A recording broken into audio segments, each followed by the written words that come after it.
character. He isn't me. He's a character in a dialogue, a drama. He says what he thinks, not what I think. Is that a heresy? Are we to have drama with no villains, no adversaries, no antagonists? Drama without conflict is no drama at all. I report an attitude propounded by a fictitious character, one Salviatus. If your eminence were to report my words, would that make him a heretic? Would it? I report both sides of the argument, that of Ptolemy and that of Copernicus. The Church has given me leave to do so. I have letters to prove it, but the Inquisition, in its wisdom, decides that I personally represent one side of the argument. Is there a reason to think this? Have I ever given Holy Church a reason to think that I hold her in anything but the deepest love? I have given 2 daughters to her service. Does that not count? Does that not show my affection, my love, my duty? And it is that love which moves me to demonstrate that our disavowal of the heretical views propounded by the Lutherans is not based on stupidity. It's not because we lack the wit to understand the arguments. We do not simply close our ears to them. An opponent cannot be defeated by running away. He must be engaged with. A battle not joined is no battle at all. And so I put forth the arguments with as much elegance and skill as my imagination has capacity to do so. And I have my character, the most noble Simplicius, refute all the arguments of Salviatus by the simple yet truthful device that God, in his infinite power and wisdom, could cause the waters of the world to move by means other than than the character Salviatus proposes. In all humility, I do not understand for what reason I have been summoned here. If your eminence has questions, I will answer them in all honesty.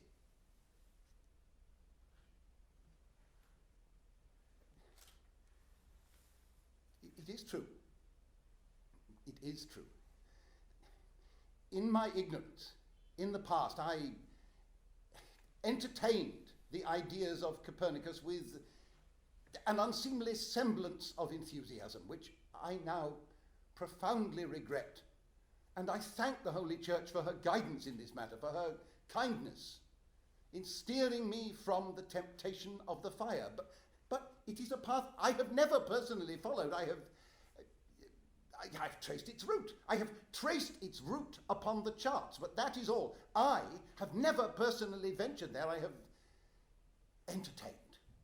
I have examined the hypotheses, but that is not to say that I hold such beliefs. Surely your eminence can understand this. Surely he has the wit to do so. I would never suggest your eminence is in any way foolish. I suspect it is his zeal for the protection of my soul that causes him to persist in his questions. But I have explained my position, and I now humbly ask that I have leave to take my leave. Will your eminence grant this? Please. I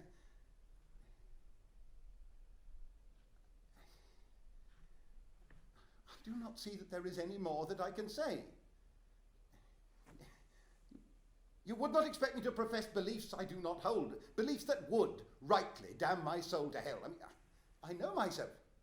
I know what I believe. Would you suggest I hold beliefs of which I'm unaware? I am a scientist.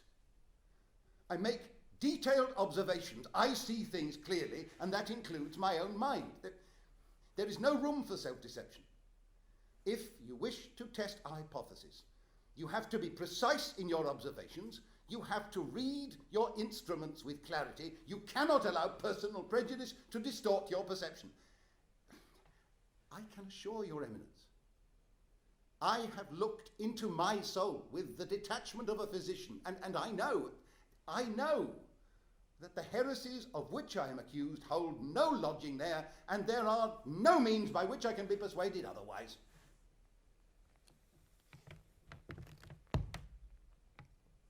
No, I cannot. You would not seek to persuade me, would you? There is no need. Please, tell me you will not resort to those means. I've told you what I believe. In all honesty, upon my oath, upon my eternal soul, please. You do not need to use those tools. You do not need to use those instruments. I am an old man. I am owed some humanity. What purpose would such cruelty serve? Please tell me you will not resort to those means. Please. I beseech you. I beseech you, I beg you. This is unjust. I've done nothing wrong. Can the church not show mercy? Is our Saviour not merciful? Should the church not follow his example?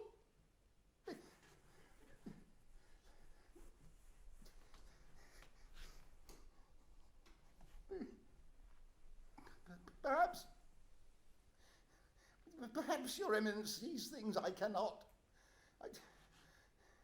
I do not believe I believe these heresies, but perhaps my pride has clouded my vision. Perhaps if I look with stillness, the muddy waters will clear and I can see. Oh, yeah, I can see. There!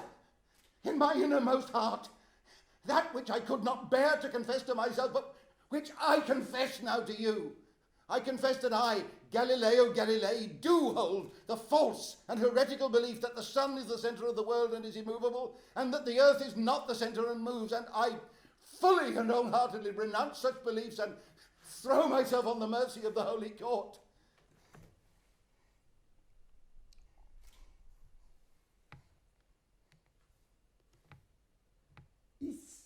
Is that all? And I profoundly and wholeheartedly apologize. Is that all? Most profusely and without reservation. Is that all? I believe so. Is there something more Your Eminence requires?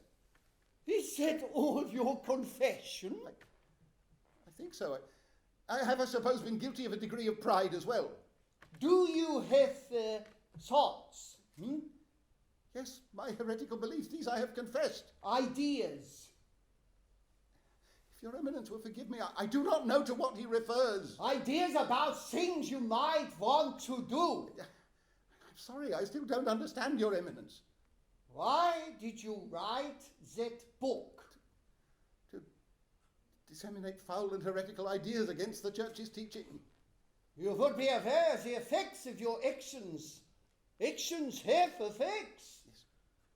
If you drop a stone, it falls. If you light a fire, it burns. Is it to be expected, is it not? Huh? So, what would you think would be the effect of publishing your book? The corruption of Christendom. You would be summoned here to stand before the Cardinal Inquisitor, no less. Yes. So, why did you write your book? You wrote it so you would see me. I did. Is this not true? May I remind you, you are under oath. Yeah? You have thoughts, do you not? Thoughts of a certain nature, thoughts regarding the person of the Cardinal Inquisitor, thoughts of a natural nature, thoughts of a sinful nature. These charges are without foundation.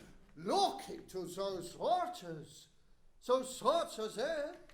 Look into your innermost heart. There they are, spilling out like vile toads. No, Your Eminence.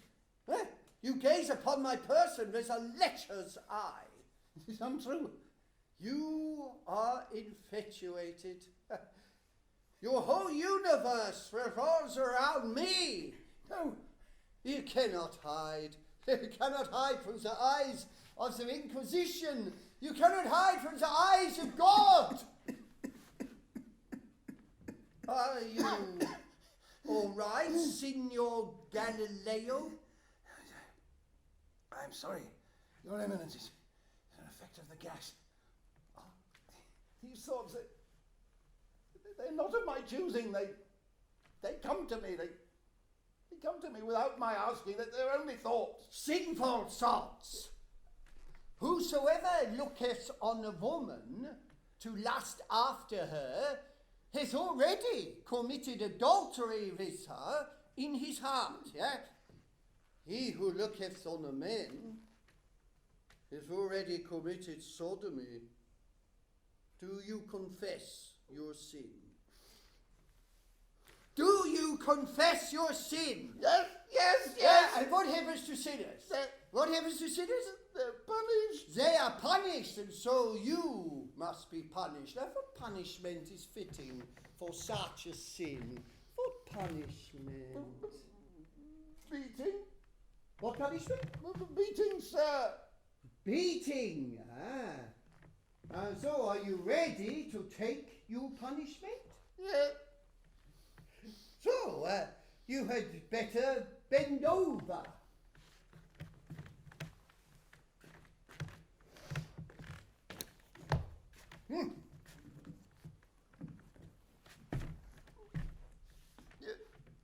Are you ready?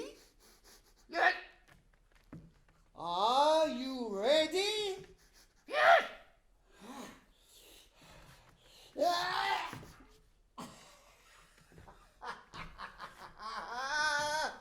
I think we make progress. Do you not think so, Lawton?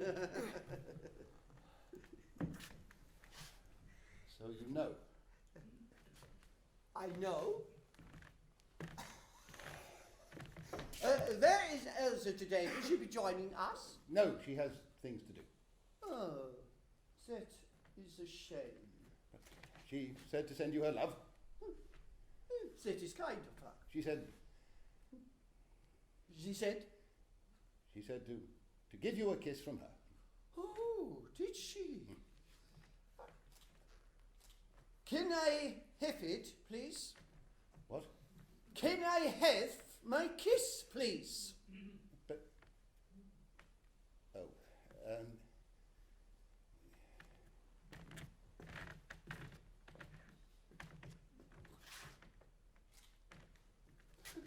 Be sure to think her. I will. Your wife is a remarkable actress. Thank you. I was impressed at her bride of Frankenstein, that disgust, that terror at finding herself coupled to a hideous monster. It was something remarkable. Where does that performance come from? It shows remarkable imagination. I don't know. Yeah, quite remarkable. So, did she read the script I gave her, Mutter Courage und ihre Kinder? Mother Courage and her children, yes. Yeah, and did she want to play the part? I'm not sure. I think she finds it interesting. Possibly she finds it a little difficult to understand. Difficult? Well, because it is, Nina. Great art always takes a bit of time to assimilate. Oh, do you think she will like it? We'll see. How is it then? She does well. There always seem to be a lot of women coming and going at your house. Yes, my helpers. Must be hard having a house with all those women to deal with. One's enough for me. Oh, they have their uses. They help you, do they? Yes, they help me. With your writing. With my writing. yeah. Elizabeth Hauptmann provided the original translation we're looking from.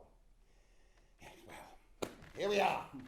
Yeah, here we are. Adapting and translating your great play Leben des Galilei, Life of Galileo. I can't tell you how excited I am, and to be playing the part too. I put that up. I hope you approve. I saw you have a notice like that in your study. I think it's important to remember, don't you? Yes, it's such a privilege to be working with you. It's like I find it rather hard to believe. It's like working with Shakespeare. Shakespeare? Why, yes, I mean, let's be clear. There is Shakespeare, and then there's you, Bertolt Brecht. You are the most important writer of the 20th century. Really? Collaborating with you, I feel I'm participating in history. I am participating in history. I only hope I prove a worthy collaborator. Is this an acceptable environment to work in? It is very pleasant. I only hope we are not distracted by the view. You have a beautiful garden. Thank you. Quite Elysian, all those carved rocks, so sculpturous. You like them? Intriguing. They're pre-Columbian, Aztec. All that's left of the fallen civilization, waiting for the next one to fall. Castles made of sand, yeah? They all fall away in the end. The tide reclaims them all. You know, don't you? What do I know? The garden, there's an underground stream that's undermining it, dropping away bit by bit. Perhaps it's my punishment. Perhaps I have done something wrong. Have you? I don't know. Oh, perhaps you should look into your heart. And the great Pacific stretching away beyond. Yes. If you look westward, you carry on from here. The next land you hit is Japan. The land of the rising sun. Yes. Yes, that's another obsession. I'm something of a Japanophile. Have you seen the Hokusai prints in the hall? It's such a refined culture, such a meditative culture. Have you met Akatsuki? I don't think so. My Japanese gardener. I wanted to get something of the feel of Japan into the garden, something like a Zen garden. Yes, I see. I have often developed many ideas from Japanese culture, particularly Japanese theatre. You know no place? Oh, Japanese no place, yes. Aren't they marvelous? What other Western playwright would think to look there for inspiration? I mean, this is my point. We'll look all the way across the sea to the land of the rising sun. We'll draw our inspiration from Japan. It's a shame she's at war with America.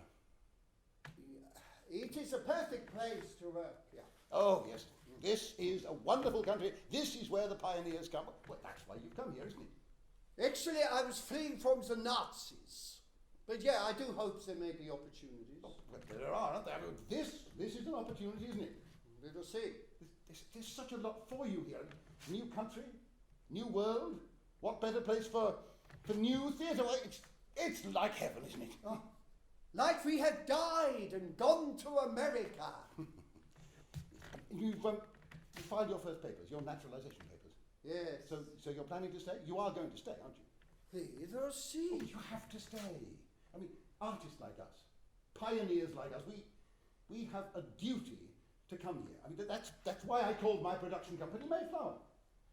But because that's what I feel like a pilgrim father, following the sun across the Atlantic to a new life in the new world, a world founded on new values, a world founded on truth. Huh. Actually, I sailed from Vladivostok across the Pacific. Perhaps coming the other way round gives you a different perspective. But this is the land of freedom. Did you see my film Ruggles of Red Gap? No. No reason why you should. But in it I play an English butler who comes here when his master loses him in a game of poker to an American family. But it is here in the land of opportunity that he becomes his own man. There's a scene where I recite the Gettysburg Address to a bar full of Americans who can't remember it. fourscore and 7 years ago, our fathers brought forth on this continent a new nation, conceived in liberty and dedicated to the proposition that all men are created equal. Now we are engaged. It is very impressive. Perhaps you could dine out, Visette. Perhaps you could recite it instead of saying grace. It is interesting how your delivery of it invests it with meaning. Perhaps if you recited it differently, it might take on another meaning. Is this a speech you particularly like? I love great speeches. I love Shakespeare. I love the Bible. There's something about the words that makes me feel I want to caress them. Have you ever read from this book? Which book is that? The Communist Manifesto. No, I don't think I have. Ah, perhaps we could try a passage. Would you like to? Yes, yes, of course. Perhaps this passage here. Right. In short, the communists everywhere support every revolutionary movement against the existing social and political order of things. In all these movements, they bring to the front, as the leading question in each, the property question, no matter what its degree of development at the time. Finally, they labor everywhere for the union and agreement of the democratic parties of all countries. The communists disdain to conceal their views and aims. They openly declare that their ends can be attained only by the forcible overthrow of all existing social conditions. Let the ruling classes tremble at a communistic revolution. The proletarians have nothing to lose but their chains. They have a world to win. Working men of all countries, unite! Ah, there, is there no better? Sterling word, quite poetic. Perhaps it needs to be rewritten as poetry. Perhaps I should do it. Why do you laugh? Oh, it's a brilliant idea, an inspired idea. Perhaps I was set it as exhibitor, like in the Greek epic poems. Well, there you are. Only a genius like yourself could have an idea like that. Oh, you think so? Yes. Yeah, make it more accessible to the working class. Yes, you would, yes. Did I tell you I was thinking of setting up a theatre to reenact great trials from history? Did I tell you that? No, I don't think you did. Yeah, I originally conceived Leben des Galilei for such a theatre. I would like to write a play about the trial of Karl Marx. Perhaps we could work on the project together. Perhaps we could do the life of Marx. Would you like to play Marx? Oh, but I'd love to. I mean, I know Marx. You've read him. No, I haven't done that. Not yet, but I will. Well, then how do you know him? You know he is dead. Yes, of course. I lived in his flat in London. When? When Elsa and I were first married, we lived in the same flat in Dean Street, the very flat he lived in. I've shared his environment. I know it. Oh, perhaps this is an omen. You do know that Elsa's mother was Eleanor Marx's secretary. No, I did not know this. Oh, we had to talk about this. You have set up a meeting. Oh, I'll see what I can do. She is so busy at the moment. See, the thing is, if I can get a character's environment, I'm halfway there.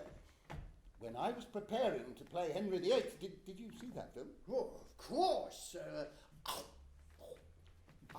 I spent literally days wandering around Hampton Court Palace looking for him, and I found him. You found his ghost? In a way. And in my film, they knew what they wanted. Did you see that one? No, I'm afraid not. Well, there I played an Italian grape farmer. And I couldn't find the character. I just could not find him. I was doing everything. I was looking at Michelangelo. I was listening to Italian opera, but he wasn't there. It was driving the director mad. Then one night, I went into the Hollywood Hills, into a vineyard, and there, under the moonlight, surrounded by the vines, I found him. I found my character. Tony Bertucci! That's where he was waiting for me. And I knew that if ever I lost him again, that was all I had to do, go back to that thing. Did you? Once or twice, yes, held up the shooting of it, but then that's the price.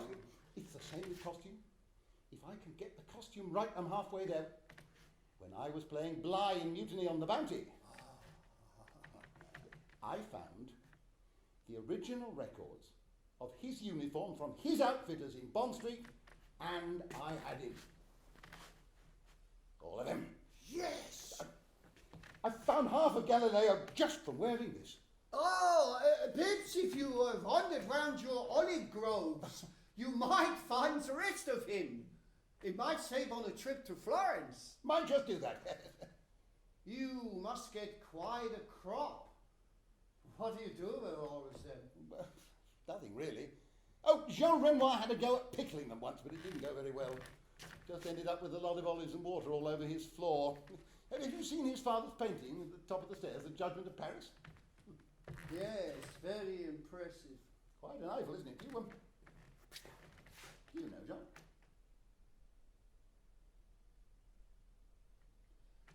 I have known him a long time. We've been talking about working on some projects together. Work very well together. He's a very talented director. Yeah, he wants to film the Dry Groschen opera. From the opera, really? Yeah. Full-scale production may be around $1 million. Wonderful. When's that going to happen after we finish with this? We are still discussing it, but I know he thinks it's a good idea. I think it'll happen soon. I can hardly wait. You know, he directed me in my last film, This Land Is Mine. Did you see that one? No, I did not. Oh, well, that's a shame. You would have liked that one. Set in a country under Nazi occupation. The invaders promised the people that there'll be no interference with their lives or their institutions. So the people have to make a choice, whether to fall into line or to fight back and suffer the consequences. Now, I play Laurie, a shy schoolmaster. Laurie's a coward, a physical coward. He's accused of being a collaborator. I do know the story. You read about it? I heard it on the radio. Oh, the Lux Radio Theatre Productions. They're a marvellous institution, aren't they? They do so much good work.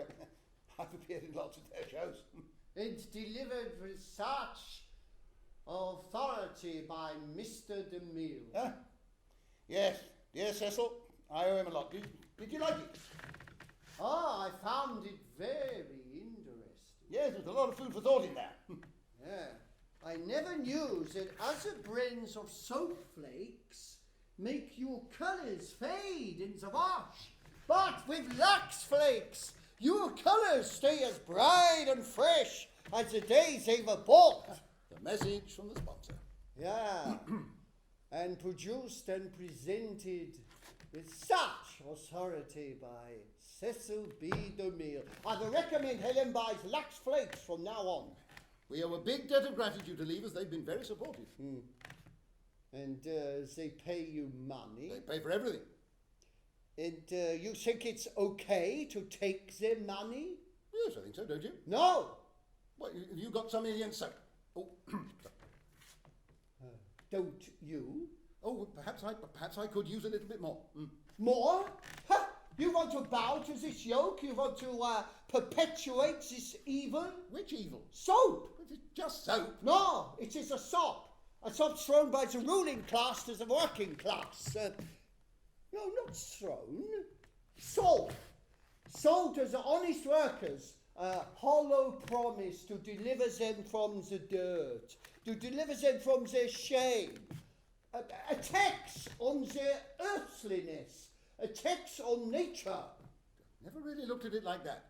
So will you stop appearing in these obscene productions?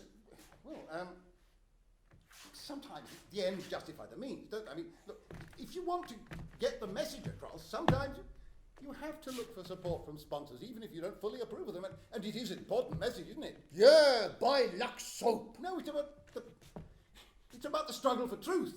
It's about how my character's inner bravery overcomes his outer cowardice, and he stands up to be counted, even though he knows that by doing so he is signing his own death warrant. I mean, surely Surely you'll move when Laurie recites the American Bill of Rights to his pupils?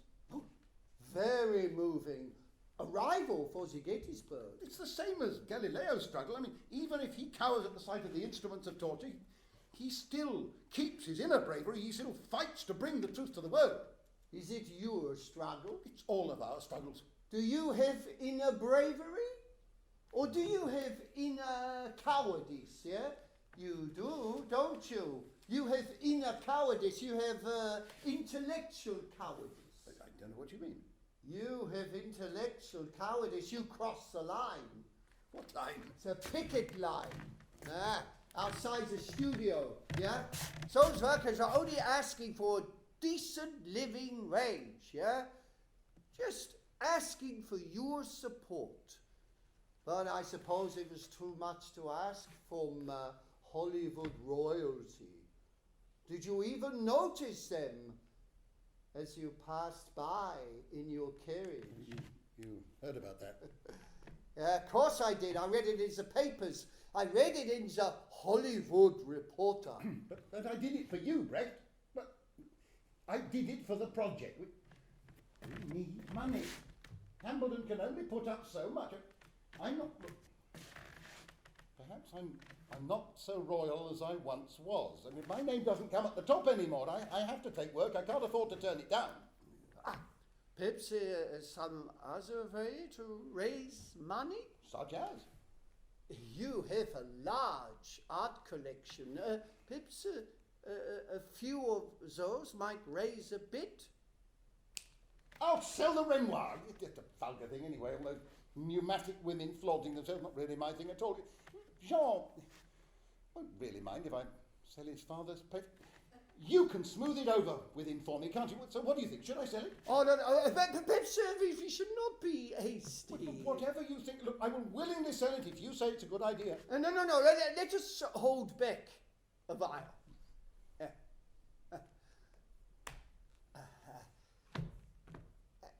So, your olives do not get harvested? Nope, the birds get most of them. Oh, and the rest? Oh, yes, a few of those. So, did you find our little improvisation useful? Oh, dear. I was right back with the Catholic Fathers of Stonyhurst. Right back there. So, do you think that side of things is something worth pursuing? What side of things? Galileo's feelings for the Cardinal Inquisitor. It is interesting you should take that approach. Yeah, perhaps it's something with relationship as a church, yeah. It's something we could explore. Yeah. And the guest of the boy bending over is a strong one. We could explore that. The guest? Yes. What is a guest? I thought you had studied my series. Oh, I have. Maybe I missed that bit. A guest is an attitude, a physical attitude that demonstrates a social relationship, right? The boy bending over to take his punishment is demonstrating his relationship with both his chastiser and the power he represents, yeah? But the boy bending over to take his punishment is also perhaps presenting as the female ape presents to a male. The gesture submits to an infliction of pain, but also symbolically to insemination. Yeah, we may call it indoctrination. I see. Yeah. If we have a seated figure and a standing figure, there is gestus involved there. Right. Yeah, we see the guest of the interrogator and the interrogated.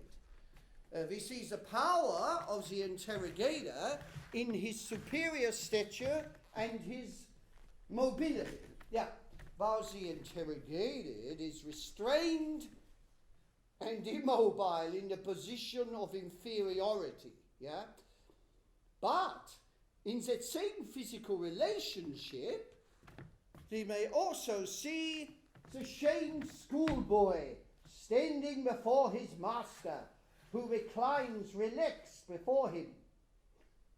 Or by the same token, a supplicant subject before his king, seated on his throne. We see just as in scene 6, then Virginia kneels to kiss the cardinal's ring. There are two transactions going on there. The first is the offer of the nipple in the form of the ring. On the surface, this represents spiritual succor. But as the ring holds great material wealth, there's also an economic transaction. In payment for her display of humility, she is granted intimate access with an object of secular value. However, for the cardinal, there may be another transaction going on. In the guise of presenting a nipple, he may be perhaps in actuality presenting another organ. So instead of giving, he is receiving satisfaction of a different nature. My goodness, Brecht, this is a revelation. So I see you have been doing your research. You found out about the gas. The gas? You read about the gas, how Galileo was poisoned, then he fell asleep beside a subterranean ventilation shaft, His companions were killed, and his health suffered for the rest of his life. You did not know about it? No, the gas, that was me. I was gassed in the war. You fought? Yes. Did you? No, I did not. Oh, I see. Yes, I learned a bit out there.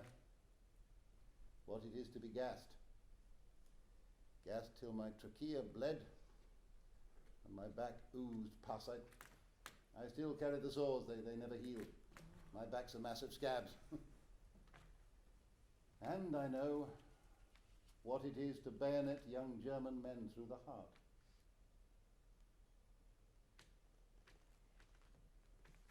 And have you read Galileo's dialogues? Oh, yes, aren't they marvellous? Turned science into theatre. It seemed our man was not only a great scientist, but a great dramatist as well, a genius, a true Renaissance man. He must have inspired you a lot. He is an interesting subject, but I am a scientist myself. Do you study science? I did study natural sciences, but I am a dramatic scientist, a scientist of dramatic art. Oh, you're Einstein. You're the Einstein of the new stage form. Oh, you're 6. But you're a revolutionary. The theatre will never be the same again after you. This is true. Brecht, is he you? Who? He is, isn't he? You're Galileo. No. Isn't he? But it must be you. I mean, you describe your play as Galileo's heroic struggle for his modern scientific conviction. But it's really about you, isn't it? It's your heroic struggle for the truth. No, it is not so. But the references are there. I mean, that line. Where is it? Yeah. Be careful. As you go through Germany, if you're smuggling the truth under your coat. I mean, that's you, isn't it? That's you in Germany under the Nazis. No, it is not me. But the reference doesn't make sense. Then we will change it. You want to change it? No, you're right. It doesn't make sense. I didn't say that. What shall we change it to? Oh, maybe, take care of yourself. Fine, we'll use it. Write it in. Okay, I didn't. No, you're right. It's better. Well, only if you think it's a good idea. I do think so. Well, you don't think, possibly, he comes over as too heroic? You think so? Possibly. I was wondering if he could be more of a man of weakness. Is this how you see him? It's how I'm beginning to see him. It is something we could explore. If you think it's a good idea. Yes, yeah. We could definitely explore that. Who is that? Where? There is someone watching us at the end of the garden. Ah, is it the gardener? Nakatsuki, we should have gone home hours ago. Where? Oh, no, that's a statue.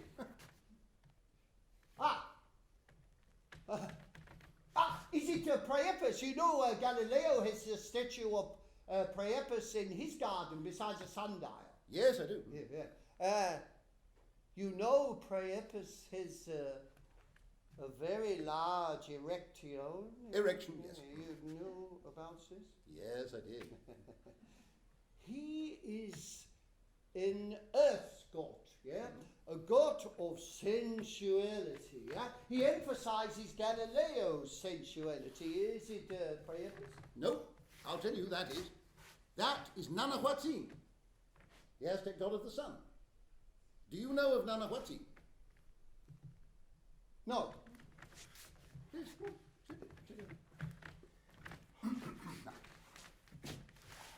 Nanahuatzin was the fifth son.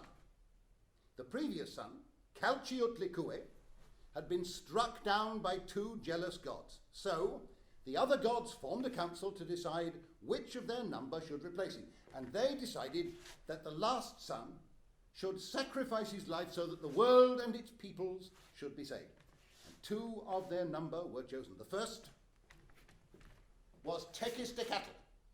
Now, Tekistecatl was a proud god with much power who desired immortality. But the second was Nanahuatzin, the humble god. His name means full of swords. Now, Nanahuatzin has no power, but he has kindness, and he has humility. And a great roaring fire was built with the heat of 1,000 suns, and the two gods were challenged to jump into it. Tekistecatl was the first to step forward. He strode forth to the edge of the fire, but when he felt the heat of the flames, he was afraid and stepped back. And a second time he tried, but again his courage failed, and a third and a fourth time, but each time the searing heat of the flames drove him back, and he retired. His head hung in shame. Then Nanahuatzin, humble Nanahuatzin, stepped forward slowly, but without hesitation, and walked calmly into the flames. And then Tekistecatl was enraged that he should be beaten in a contest by so lowly a god, and driven by the power of his wounded pride, he jumped into the fire after Nanahuatzin, and then two suns rose in the sky, Nanahuatzin and Tekistecatl, and together their light was so great that it threatened to burn the earth to cinders. But the other gods were angry with Tekistecatl for his cowardice and threw a rabbit in his face. So his light was dimmed, and he became a cold sun, drifting through the dark night sky, a sun we now call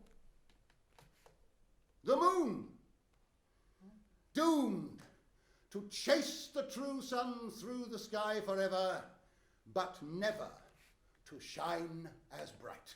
And that is the story of Nanahuatzin. Interesting.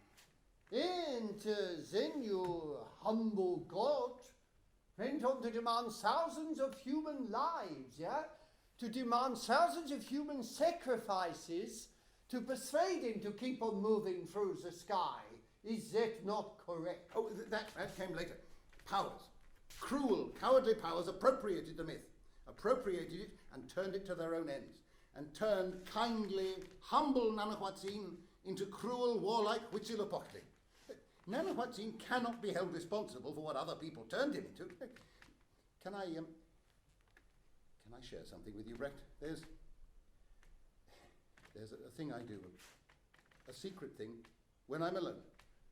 At sunset, I walk barefoot to the end of the garden, where Nanahuatzin stands on the cliff edge. And there, standing in his shadow, imagine that, the sun casting a shadow, I take out my heart and offer it to him. I take my heart out of my chest and offer it to that kindly, all-seeing presence. I make my confession. You make your confession to a statue? No, to a god. It's just my little game.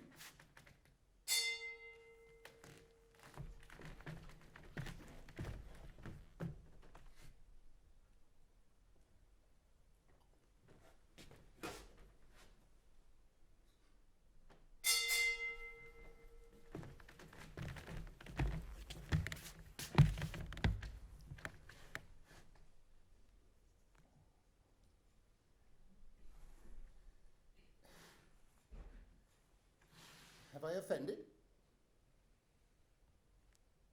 Have I offended? I've done everything you asked of me. Performed every action, spoken every word to the letter. I've been your puppet, your mouthpiece, your chess piece. So for what am I being punished? Punished? Yes, punished. You are not being punished. Then why am I being made to suffer? You do not suffer. Then why do I hurt? You do not hurt. Then what is this sensation if not pain? There is no sensation. How can you know that? How can you know how I feel? Are you me? There is no sensation because you are not real. But I feel real. What am I? A phantom, a spirit? Am I nothing? You are not real. But I seem to remember a time when I was real. I seem to remember a time when I was received by princes and nobles and praise heaped on my head. I remember a time when I saw mountains on the moon, spots on the sun, moons around Jupiter. I seem to remember such a time. Was that not real? Was that a dream, a fantasy, a romance? I seem to remember a time when I had pride, a time when you gave me pride, when you were my companion, my guide, my friend. A time when you chose me, plucked me from the deserts of history to celebrate me on the stages of the world, when you looked on me with love. And I was ready to serve you because I knew you to be a good master. I knew you to be a just master, and I have served you. And this is to be my reward, to damn myself out of my own mouth, to heap calumnies on my own head, to confess to sins I'm not even aware of. By what right do you force me to act in this way? I created you. I command you to act as I wish. Because you're God, calling the great stars from their spheres to set them on courses of your own, making the universe your plaything, making history your plaything, to twist and mould for your amusement, to recreate in any form your fancy takes. It is not for my amusement. It is to reveal the truth. Or the concrete truth. Yes. But the truth isn't concrete. It's clay. The truth is putty in your hands. No, the truth is concrete. Then how is it that I once was noble martyr and now am turncoat? Are they both true? Are they both true? I could not see properly, but I do now. Oh, the muddy waters are clear. Yes. And you see me for the sinner that I am? So what is my sin? What is my offence? You are a coward, an intellectual coward. Would you have had me kill myself? Would you have me walk to the stake, walk cheerfully into the flames? For what? What would have been achieved had I done so? You could have struck a blow. You could have shown scholars to be men of courage. Instead, you betrayed science. You betrayed truth. You made scholarship a laughing stock. Did I? Yes, I told you what to say and you said it. You became as a mouthpiece of your masters. You became a collaborator. What of all the work I did afterwards? All my research, the work I wouldn't have done. Does that count for nothing? While I continued to live, I continued to give to science. You were robbing science. You were castrating science. No one respects scientists. They are fogies. They are eunuchs. They are lackeys of their morally bankrupt masters. You could have made science heroic. Why is heroism only to be physical courage? Is endeavour not heroic? Are the achievements of science not heroic? Is genocide heroic? Is the burning of thousands by the heat of the thousand suns heroic? You hold me responsible for that. This is what your science does. You follow your curiosity and you indulge it with no thoughts for the consequences. You cannot avoid responsibility. If you sell a weapon to a murderer, you are morally responsible. Your responsibility does not stop as a point of sale. And you created a bomb. A bomb! They could destroy the world. And for this you condemn me? You started it, the reaction, the chain reaction. That led all the way to the great bomb. The path is clear. And what of you, Bertolt Brecht? Huh? Is your conscience clear? Yes. What of your research? Might it not be abused? No. What if it fell into the hands of evil men? What then? It will not. But you have travelled from fiefdom to fiefdom, seeking audience with kings and princes, offering your wares. You have ventured into the dens of robber barons and offered your labour in their mills, in their foundries. Who knows to what uses, to what abuses those dreams might be put? Who knows what lies they might promulgate? Oh, this is different. Is it? Yeah, I reveal the truth. The truth that the abusers know, but to keep from those they oppress, yeah? I'm not giving them anything they do not have already. And I'm telling the truth about you. I have shown you for the traitor you are. Have you? Yeah. Or am I your confession? What? Well, there is a pattern, isn't there?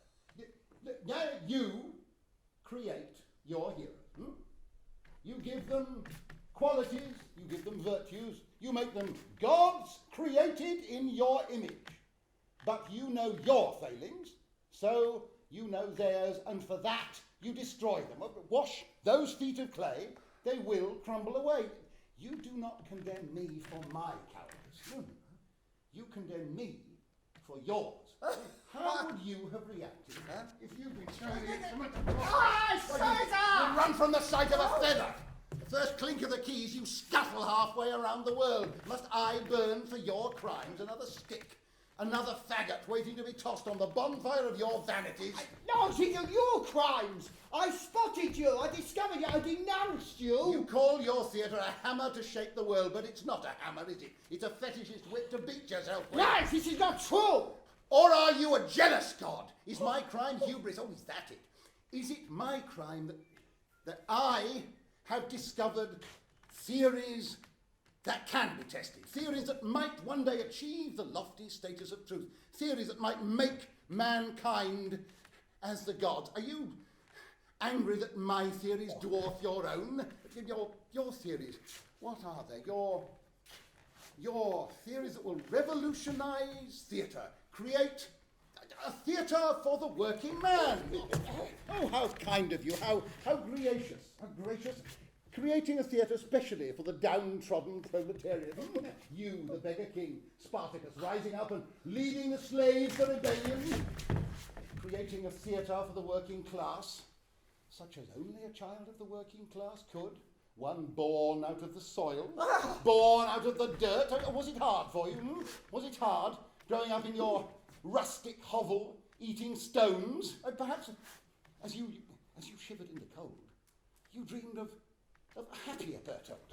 Growing up in a nice middle-class house with a nice managing director, father who could pay for your nice middle-class education. Oh, we can dream.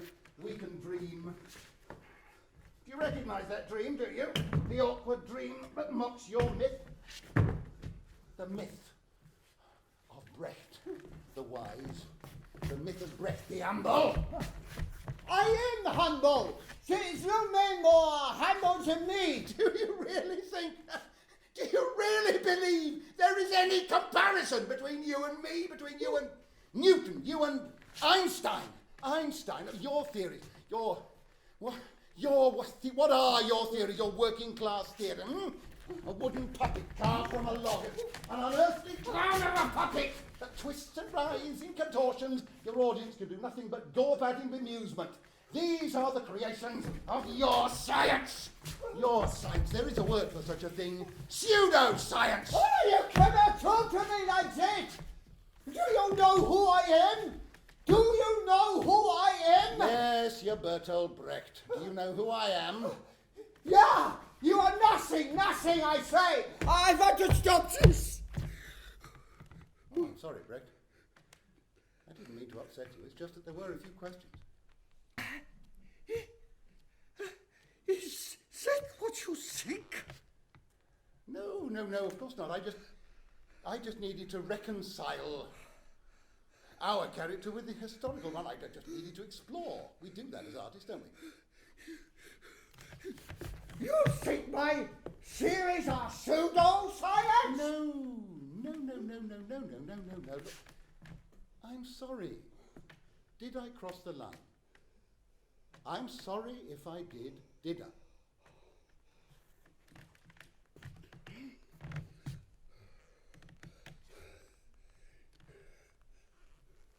No.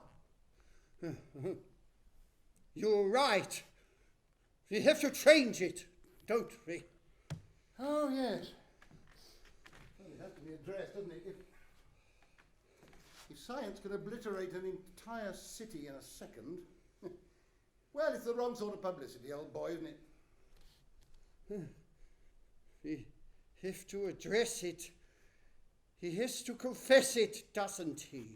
Oh, yes, I think so.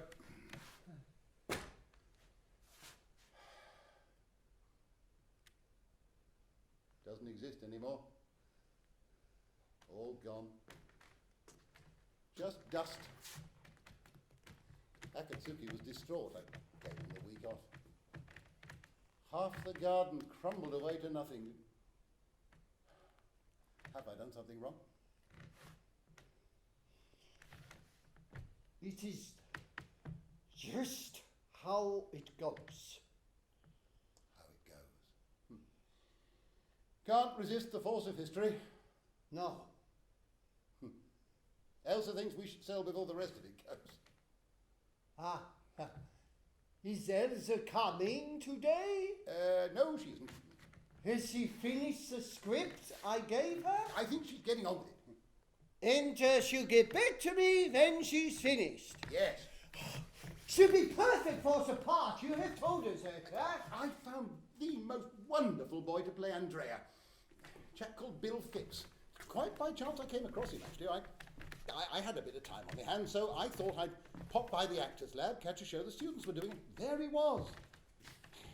He was perfect for the part, and he is beautiful to look at. Then we should audition him.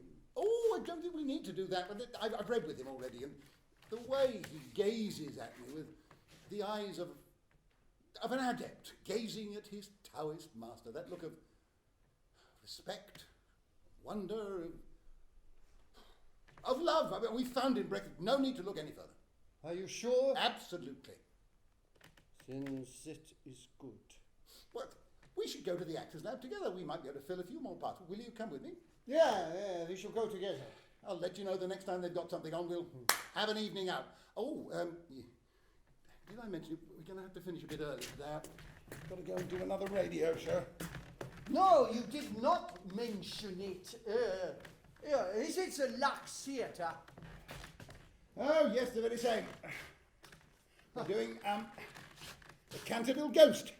Did you see that film? Yes, I saw it. You are a ghost. I'm a spook. I'm taking Bill along. I thought he might pick up a few tips.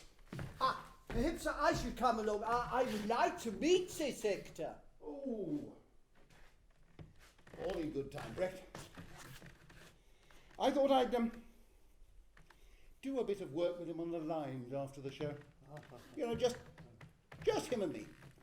I think it works better if it's intimate. Don't worry, I'll introduce you to him soon. Give my regards to Mr. DeMille. He won't be there. Is he ill? No. Didn't you read about it? It was in the Reporter. No, I didn't read it. He's been blacklisted. It's a terrible business. You know, the Radio Artists Union fighting Proposition 12. You know, the one that's going to abolish the clothes shop in California. Well, they asked all their members to give them $1. Cecil didn't want to pay up. So they threw him off the radio. I offered to pay for him, but he wouldn't have it. Wretched business. Quite wretched, don't you think? Because they have to organise to earn a decent living wage. Oh, yes, but not the price of artistic freedom. You don't believe that, do you? Do you?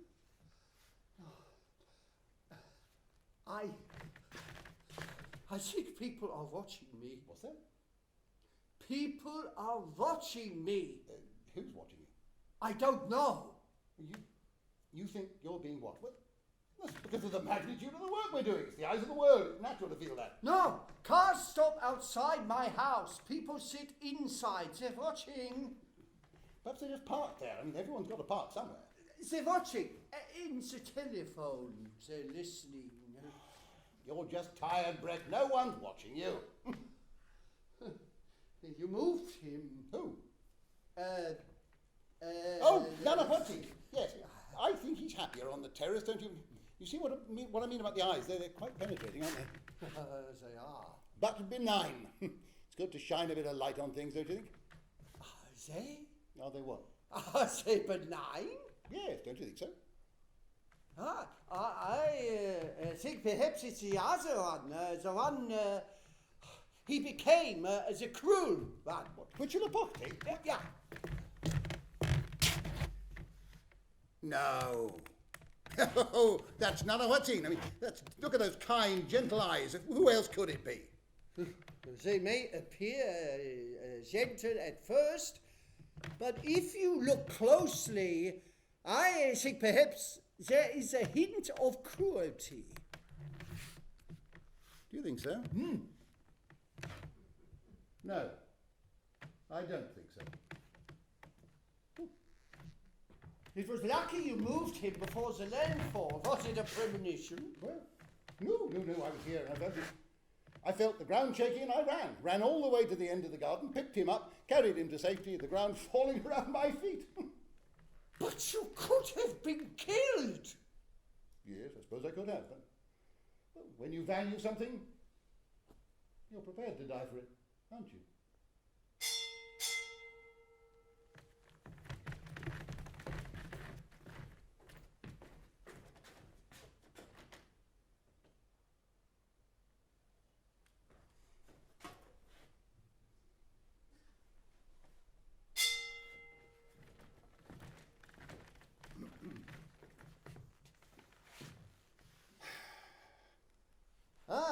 As the question, you want me to answer the question. Would you repeat it, please? Are you now, or have you ever been, a member of the Communist Party of the United States of America? Of the United States? No, never. No? No. Never? No. I have never been a member of the Communist Party of the United States of America. Are you now, or have you ever been, a member of any Communist Party anywhere? I don't think so. You don't think so? No, I have never been a member of the Communist Party of anywhere. Nowhere. No. Not even of the Communist Party of Germany? No, I was never a member, no. But is it true that while you were residing in Germany, you attended meetings of the Communist Party? I may have attended meetings as members of the Communist Party present, but I only attended as an observer. I also went to hear Hitler speak. I am not a Nazi. So the two sort of balance out, do they? Think so? Tell me, Mr. Breck, have you ever read the Communist Manifesto? Yes, I have read it, but purely for the purposes of research. What sort of research? I am a historical playwright, and I have to acquaint myself with the ideas that drive history. I have read Mein Kampf also. So that cancels. Tell me, Mr. Breck, did you find the Communist Manifesto interesting read? I found it quite interesting, yes. Yes, he has some interesting ideas, that Marx fellow, doesn't he? Quite outlandish, some of them. Tell me, is it true that you recently embarked on a project to set the entire Communist Manifesto to verse? Oh, who told you that? Is that correct, Mr. Breck? I may have started trying out some of the lines in the form of poetry, yes. Why exactly would you want to do a thing like that? As an experiment. An experiment. A scientific experiment. Yes. And so the object of this experiment is what? I am Is sorry. Is there some phenomenon of the natural world that you are seeking to test with your experiment? That is the purpose of an experiment, is it not? Do you have a hypothesis, a theory that you are testing? I wanted to see what it would look like. So we could say it was open-ended research. Tell me, Mr. Brecht, is there something about this particular material that makes it suitable? No, it was just to hand. To hand. So, had the idea struck you to versify a political text while you were reading Hitler's Mein Kampf, you might have chosen that. No, I would not. Why not? That might have made an interesting experiment. Or was it that you were afraid of romanticizing an evil philosophy? Was it that? But you see, when it comes to the Communist Manifesto, it would appear that we have no such qualms. Don't you see that that might strike a disinterested observer as slightly odd, Mr. Breck? Are you thinking of leaving our shores, Mr. Breck? Have you been offered work somewhere else? Yes, I have been offered work somewhere What else. work is that? I have been offered the job of running a theatre. Where is that theatre? In Germany. Germany. Going home, are we, Mr. Breck? Whereabouts in Germany? In Berlin, in Schumannstrasse. And which part of Berlin would that be? Central Berlin. Am I correct that that is in the Soviet sector? Central Berlin. In the Soviet sector? Oh, I think so, yes. It might be worth checking before you go. So you were going to live in a communist country? No, I will not be a citizen of the country. I will be working there. For communists? No, I'll be working for the people who come to visit the theatre. Oh, so they will pay your wages? They will buy tickets. And will your theatre be in receipt of any money in the form of any subsidy? Is your theatre going to be subsidized, Mr. Brecht? There may be some other funds. Will these be government funds? Will they be government funds, Mr. Brecht? Oh, some of them may be. So you were going to be working for a communist state? No, I have worked for many people. I have taken money from United Artists, Metro Goldwyn Mayer. Those scales, they just keep on balancing, don't they, Mr. Brecht? Tell me, do you recognize this? I think it is a script. What script, Mr. Brecht? It is a copy of my play Leben des Galilei. Would you mind translating for the members of the committee? Life of Galileo. And this is an English translation? Yes, it is an English translation of my play. Your play, Life of Galileo. Would it be fair to say that this is your play for which you take responsibility? Yes, but I have worked in collaboration Yes, with... yes, we understand that you may have received some assistance with the translation, but what we are seeking to establish here is that these are your words for which you take responsibility. Have you signed off on the script, Mr. Brecht? Do you approve of it?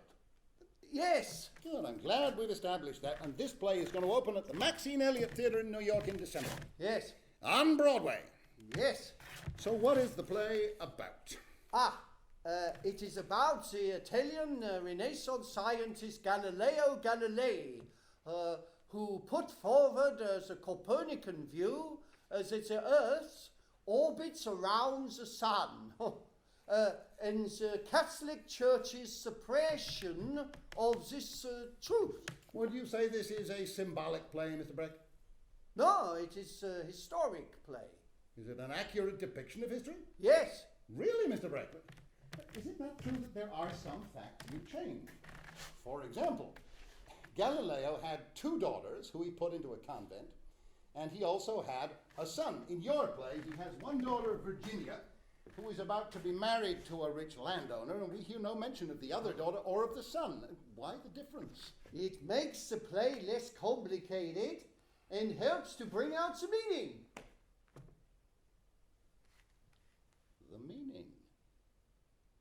So what exactly would you say is the meaning of your play?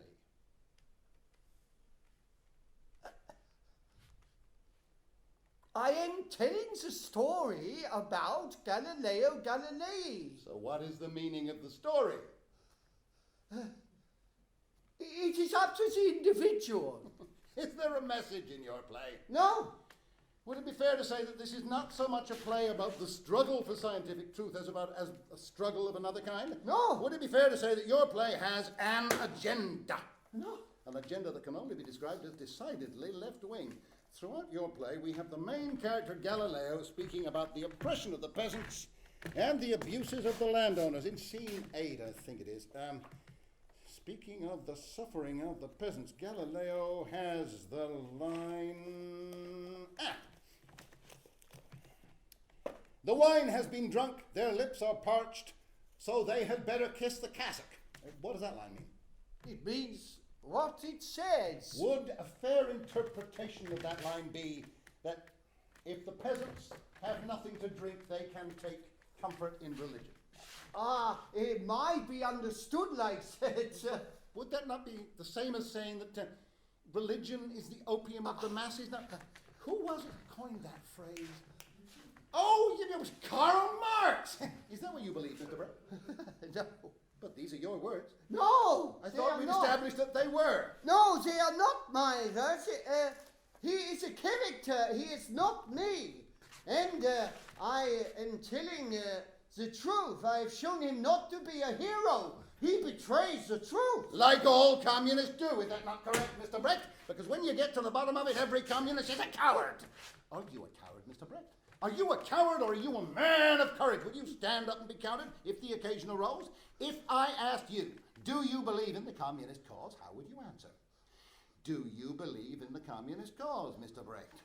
Do you believe in the communist cause, Mr. Are you all right, Mr. Brecht? Would you like a glass of water, Mr. Brecht? Do you believe in the communist cause? No. Would you speak up so the members of the committee can hear you? No. Do you believe in the class struggle of the proletarians against the bourgeoisie? Well, no. Do you believe in the overthrow of the capitalist system and all its works? No. Do you believe in socialism, Mr. Brecht? No. Do I hear a cock crowing? You'll be all right. I cannot answer the questions. Just be polite. House committee likes respect. No, I cannot answer them. Just show humility. Oh, you can do that, can't you? There will be other witnesses. They will cite the First Amendment. Oh, yes, the one about freedom of speech. Does it mention silence? They may be held in contempt. They may be prosecuted. Why should the others suffer while I get away? Well, your case is different. I mean, you're not actually a citizen, are you? So maybe the First Amendment doesn't apply to you. Can you say so? But why not tell them you're a getter? A guest in their country, so your case is different. Oh, don't worry, Brecht. No one's going to be cross with you. Stand up to some. Don't want to do that and make them miss your flight. Do you have your ticket? Yeah. Hambledon bought it for me in his own name, in case they're on the lookout for me. Be careful as you go through border control. If you're smuggling the truth under your coat. You brought it with you. Yes. Poor old thing, it's looking a bit tired, isn't it? Do you sometimes wonder what it is? What? The truth. Do you know what it is? Yes. Oh, that's good. We'll show them, won't we? Here in the Big Apple, we'll shout it from the pulpit. Isn't New York a wonderful place? Yeah, walking down Broadway, I positively sizzle. It's electric, don't you feel that? No, I do not. This is no place for humans.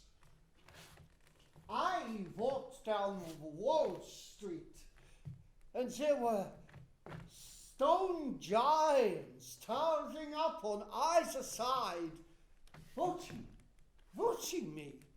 There's a thousand dead, horrid, cold, cruel eyes. This is horrible. You're right, Brett. This air is not good for me. I'm not well. I have to get away. You are all dressed up. Oh, yeah, I've got an event tonight. They're throwing a dinner, especially for me, the Lux Theatre people, in gratitude for my services over the years. Isn't that a sweet gesture? Is it still going? Oh, yes, goes on and on. Lux Eterna. Yes. Have you washed your hands? You know, it's true. Lux really does make my hands feel soft and fragrant. Oh, do you like my ring? Yeah, it is a bit vulgar, isn't it? But I think it's me, don't you? You have to be who you are, don't you? I'm taking Bill along with me. About Phipps. About Bill? Yeah, some of the team think he may not be quite right for the part. Oh, no. He's perfect. Who's been saying that? Some of the... perhaps another actor might... Oh, no. He stays, Brecht. I can see what's needed, and he's it. He is definitely it. Don't worry. I know what I'm doing. You won't change it, will you? Change it? While I'm away, you won't change the script, will you? Well, I might have to make the odd change. I'll tell you what I'll do. I'll record any change I make on a gramophone record and send it over to you. Will that be all right? Look, I'm not going to do anything to upset you, Brecht. We're a team. We're collaborators. We're friends. Are you? Am I? Are you a friend? Of course I am. Or are you a collaborator? What do you mean? How did they find out about me? Someone must have told them. How could you think a thing like that about me? You know I'd never hurt you, Brecht. You do know that, don't you? I have to go. Yeah, you don't want to keep the committee waiting. You're taking the train down to Washington? Yes. And you're flying tomorrow? Yes.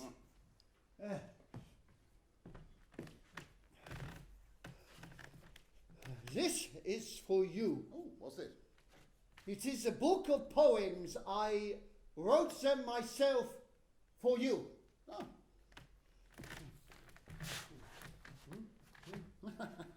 Ah, yes, they're adorable. Thank you, Brecht. Thank you so much. And the cover. The cover. Oh, yes, there's me. I'm a Taoist master. Oh, that's delightful. Yes. And I am there. Where?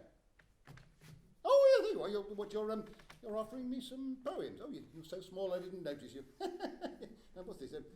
Playwright Brecht humbly submit some of his subversive thoughts, yes, to the most, what's that word? Horrible. No. Playwright Brett, honourable. Playwright Brett humbly submits as the most honourable Lawton. The most honourable Lord. Well, I never. And the characters. The characters. The Japanese characters. Oh, yeah, they're very pretty. No. They are the dedication. Playwright Brett humbly submits. Brecht humbly submits. Ikitsuki translated it for me. Darling, quite, darling. Oh, that reminds me.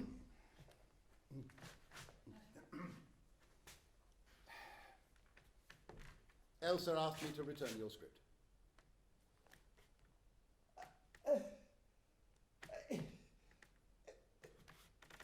She can keep it. Tell her it is a gift. No, you take it, Brett.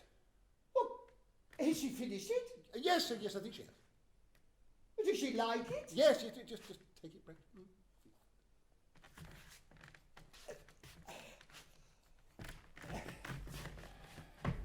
You know I am your friend. Of course. Then why do you think I do that? Do what? Seduce your wife. Why do you think I do such a thing? Why do you think I'd think such a thing? Because you never let me see her. You always make excuses. Why? Oh. I don't really know whether I ought to say this, Brett, but... Look, she says... You smell, Brecht. It doesn't bother me, but ladies, well, they're sensitive creatures. I mean, I'm sure she likes you as a person. She said to send you her love. I see. Well, does she want to play the part? She could come over to Berlin. I don't think so. When you are in Europe, will you come to visit me? Yes, of course I will. It is a new theatre. It's a wonderful theatre. Perhaps we could work together on the project about Marx. I don't think so. Look, you better hurry along. You don't want to miss your train.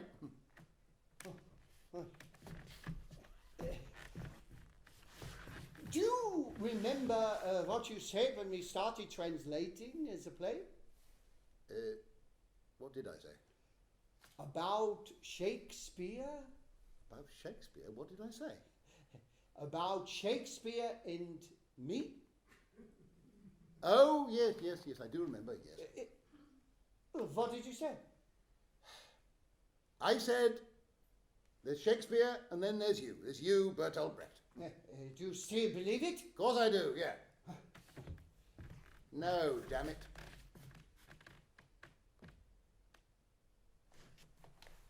There's you, Bert. There's just you. How about that?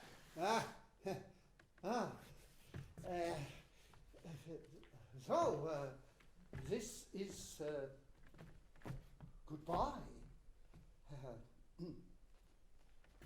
Yes, goodbye, old chap. It's been fun.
Ich habe vorhin vergessen zu erwähnen, ich mache das jetzt von hier oben weiter, das Licht gefahren.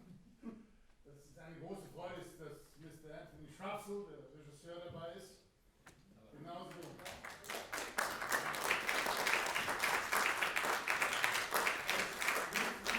Warum hat die Boxglocke geläutet? Unser Autor Wally Sewell.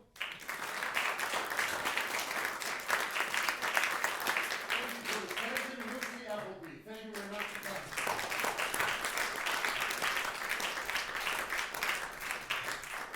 Falls noch irgendwelche Fragen sein sollten, vor allem bei den jungen Leuten, dann könnt ihr das fragen. Ich kenne das, wenn einer sitzt, oh Gottes Willen, sag doch mal Fragen stellen. Nein, ich bin sehr froh. Also ich war in London, habe mir das dreimal hintereinander sogar angesehen, vor einigen Wochen, Monaten schon. Deswegen würde es mir nichts ausmachen, wenn Sie morgen alle nochmal kommen. Und nochmal so viele Leute mitbringen. Ich hoffe, Sie hatten einen schönen Abend. Und ich bedanke mich nochmal ganz herzlich bei unseren beiden Hauptdarstellern, Bertolt Brecht und Charles Lawton.